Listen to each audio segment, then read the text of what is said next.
Hey, what is going on, all my fellow godlies and Warframe enthusiasts around the world? This is Vance from the ever-popular web series of Warframe God Builds.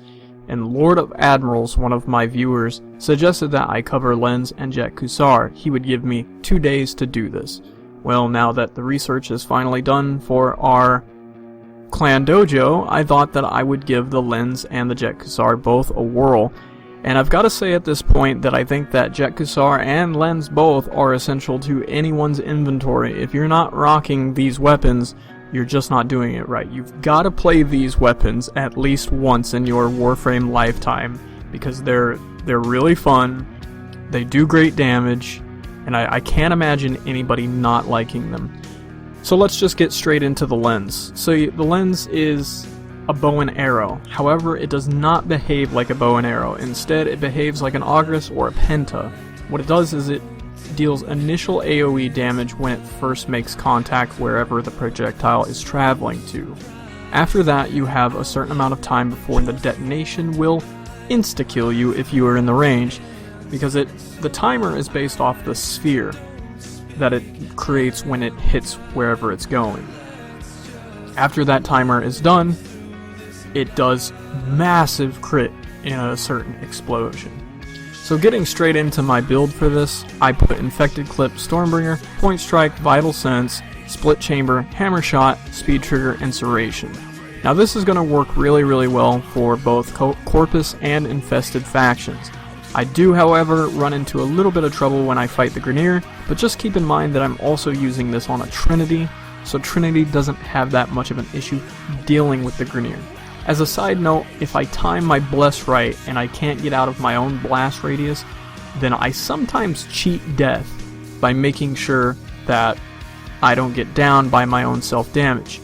Other Warframes this could be useful on would be maybe Wukong, perhaps a Limbo, maybe even Oberon, who has Phoenix Renewal. There's a lot of different ways to get around the self-damage. The biggest obstacle with this weapon is the fact that it consumes a lot of ammo.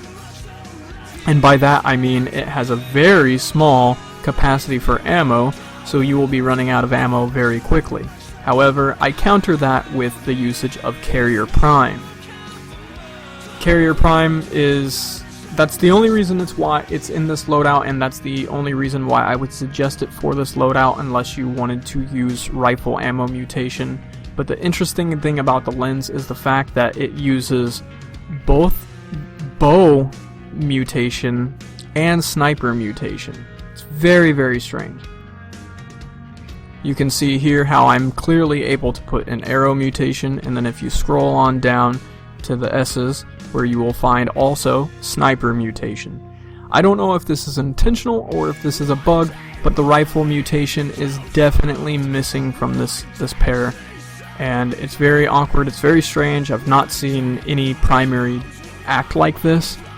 But that's one of the drawbacks, is the self-damage, the radius of the self-damage, and also the fact that it consumes so much ammo that you will utterly need something to replenish your ammo other than the built-in passive that mutates ammo on its own.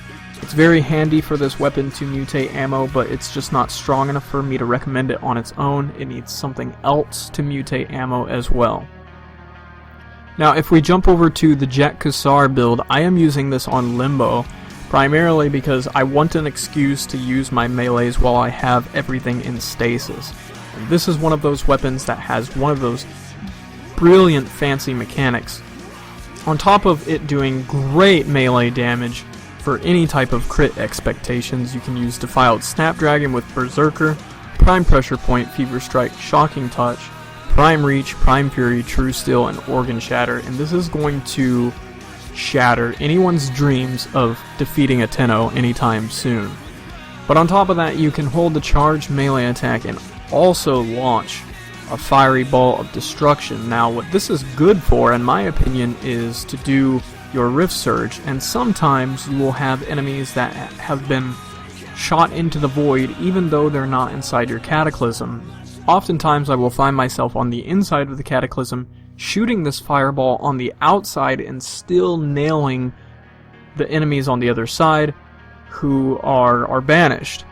So in other instances where you're inside the Cataclysm and they're banished but they're on the outside, They can still shoot you, but you can't really make contact with them unless you're shooting them from the inside of the Cataclysm. And if you have your melee out, and only your melee out, then it's going to be kind of a problem to reach them unless you have the Jat-Kusar with a prime reach, because you can essentially throw this thing and make it explode right where they stand. I never find enemies that are too far away from the Cataclysm that have already been banished by my Rift Surge. So this works really, really wonderfully with Limbo. I'm sure you could find a variety of Warframes that would use this well, but personally I use this with Limbo, and I don't need anything extra to compromise for where it lacks. The synergy is perfect with the frame and the weapon. This is my official update for Limbo. This is my official update for Trinity. If you like these weapons, I definitely recommend them. I will be holding on to them for a very long time because they are definitely in-game worthy. So if you enjoyed this video and like everything I said here, then it always helps if you smash that like button, rate, comment, share, subscribe, do everything I always encourage you to do. Until next time, this has been Vance signing out. Peace.